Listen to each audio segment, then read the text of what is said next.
Good afternoon mga ka-Jobs. So ayan, nandito ako mouthwash in order for us to have a fresh breath and healthy gums. 99.9% kills germs or bacteria to our mouth. So yun mga ka-Jobs, maanghang siya. We need to gargle it within 30 seconds. Yung 20 ml, may measuring yan inside that cup, yung takip, 20 ml hanggang 20 ml. So ang anghang, i-gargle.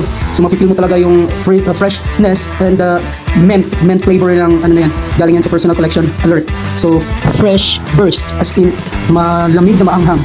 So ang ganda niyan mga ka-Jobs, yung ano. So ginagawa ko yan palagi before ako mag-conduct ng classes. So alam niyo na, di ba, proper hygiene muna bago magkaroon ng pumasok sa klase ko. So yun yung ginagawa ko or daily routine ko pa bago pumunta sa klase ko. Kaya yun mga ka-Jobs, mas maigi na, di ba, that is yung sinasabi natin, prevention is better than cure. Para sa mga gustong order mga ka-Jobs, galing yan sa personal collection ng alert na yan. So always available yan, kindly PM or direct message to me para sa gustong bumili ng ganong pang-gurgle.